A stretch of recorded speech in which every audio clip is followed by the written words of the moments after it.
सास का मायका प्रेम। रिद्धि की सास को हर वक्त अपने मायके का गाना गाने की आदत थी। अरे बस करना माँ, मामा का ये किस्सा तो 50 बार पहले भी सुना चुकी है। अरे हाँ, तो क्यों ना बताऊं। तेरे चाचा तो उस वक्त हाथ झाड़ कर खड़े हो गए थे। तब मामा ही था तेरा जो आगे आया और मदद की। देखो अब ठीक है ना, जो हो गया सो हो गया। क्यों एक बात को हमेशा गाती रहती हो। अब तो बहू घर आ गई है, उसे तो सबको मान कर चलना है ना कि सिर्फ सास का मायका ही समझेगी वो। तभी वहाँ रिद्धि आ जाती है। माँ, आज मैं घर जा सकती हूँ?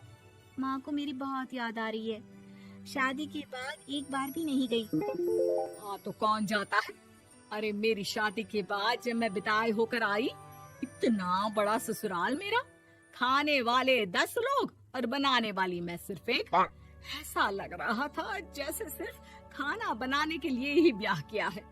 वो तो मेरा भाई था, गांव से एक काम करने वाली चाची को भेज दिया जो मेरा हाथ पटाती थी, और उसको पैसा, खाना, कपड़ा, रहने के लिए कमरा, वो सब किससे दिया था?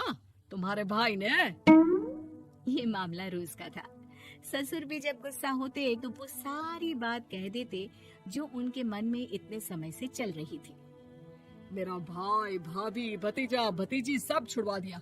मैंने जीवन भर सिर्फ तुम्हारे परिवार वालों से निभाया, लेकिन अब भी चैन नहीं है तुमको। बहू के सामने सास को लगा कि उसकी बेइज्जती हो रही है। अब सुन बहू, अपने कमरे में जा, कहीं नहीं जाना मायके वायके। घर का काम कौन करेगा? पड़ोसन। बहू समझ जाती है मामला गर्म चल रहा है। कमरे में जाने में ही भलाई है। कमरे में क्या है? तुम्हारी माँ हर वक्त चिक चिक चिक करती रहती है। कल ताई मिली थी तुम्हारी मुझे, लेकिन मजाल है सासू माँ की उन्होंने एक बुराई की हो, लेकिन सासू माँ हाँ, जब देखो तब ससुराल के लोगों की बुराई करती रहती है। बेचारे पापा जी कितना मिस करते हैं अपने घर वालों को। मेरा तो बड़ा मन करता है कि ताऊ जी, चाचा जी और सब मिलकर रहे, ना साथ रहे लेकिन आना जाना तो ठीक से रखे। हिंदुस्तान और पाकिस्तान एक हो सकता है, लेकिन चाचा और ताऊ के परिवार के साथ हम लोगों का मिलन ना जी ना, कभी नहीं हो सकता। ये बात है। देखिए मेरे साथ ना ज्यादा चैलेंज मत करिएगा। ऐसा कोई काम नहीं है जो मैं नहीं कर सकती। ससुर जी जो कि बहू की बात सुन रहे थे सामने आ जाते हैं। अरे बेटा, तू ये कर सकती है तो प्लीज मेरा परिवार किसी तरह मुझसे मिलवा दे। सारी जवानी तो मैंने किसी तरह काट ली, लेकिन जीवन के इस पड़ाव पर बहुत याद आती है मेरे परिवार की। हाँ हाँ पिताजी, आप चिंता मत करिए, बस मेरा साथ देते रहिए आप दोनों। फिर देखिए कैसे माँ जी भी ठीक हो जाएंगी और पूरा परिवार भी एक हो जाएगा। थोड़ी देर बाद बहू सामान लेकर घर से निकल रही होती है कि मना किया था ना तुझे मायके जाने के लिए, फिर क्यों जा रही है? बहू कुछ कहती इससे पहले ही बेटा बोलने लगता है। क्या है माँ, वो घर जा रही है। वैसे भी उसके माता पिता ने मुझे 10 लाख दिए तब जाकर मेरा काम शुरू हो पाया, वरना तूने मेरे लिए किया क्या है? अरे वाह बेटा, बचपन से पढ़ाया लिखाया, तेरे दुख दर्द में जगी, और आज वो लोग तुझे सही लग रहे हैं। और फिर ससुराल में लड़की खुश रहे, ये तो मायके वालों की जीवन भर की जिम्मेदारी रहती है। तो ये तुमको भी तो सोचना था ना। ताऊ जी ने पापा को पढ़ाया लिखाया, जब तुम नहीं आई थी तो पापा के लिए ताई जी ने पापा की माँ की तरह देखभाल की। अब बोलिए। अरे तू कुछ नहीं जानता बेटा, तेरे पापा को सब पता है, तभी वो उन लोगों से वास्ता नहीं रखते। मैं उन लोगों को जानता हूँ, लेकिन मैं तुम्हें नहीं जानता कि तुम्हारे मन के लायक काम नहीं हुआ तो तुम घर की शांति बर्बाद कर दोगी। सास जोर जोर से चिल्लाने लगती है। तभी वहाँ सास का भाई आ जाता है। अरे क्यों आप लोग मेरी बहन को परेशान करते रहते हैं? पहले ये जीजा कम थे, जब बहू भी आ गई। बहन, मैंने तो 30 साल पहले ही बोला था, अपना हिस्सा ले और छोड़ इन लोगों को, चल अपने साथ।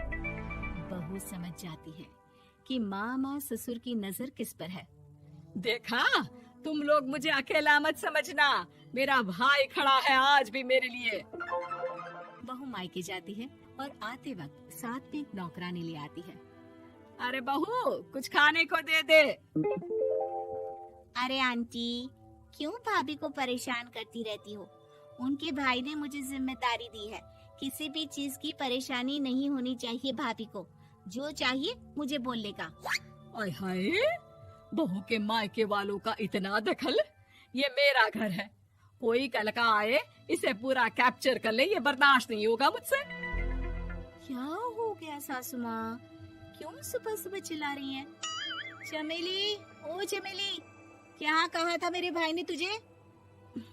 अरे दीदी बहुत तेज है आपकी सासू माँ। मैंने तो बोला कुछ चाहिए तो मांग लो मुझसे।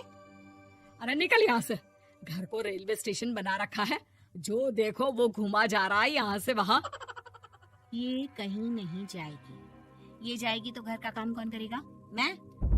हाँ, और क्या करती हैं बहुएं?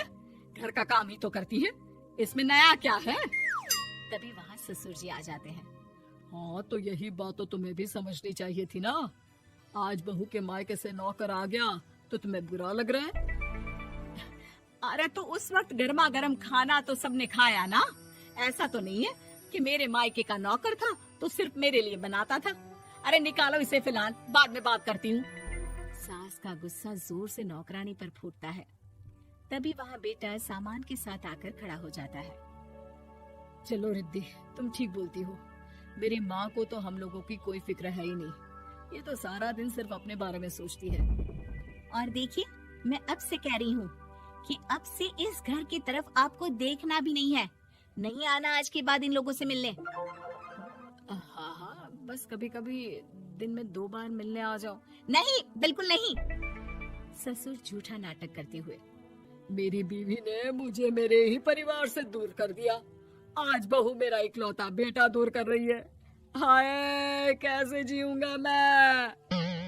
वाह, वो भाई जो आपको बेटे की तरह मानता था, उन्हें छोड़ने में तो दुख नहीं हुआ। आज खुद का बेटा छोड़कर जा रहा है तो कैसे जीऊंगा? बढ़िया है।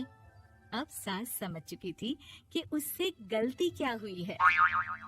मुझे माफ कर दे बहू, अब मेरी समझ में आ गया कि अपनों से दूर कर बीवियां पति का भला नहीं बल्कि उन्हें जीवन में अकेला कर रही है।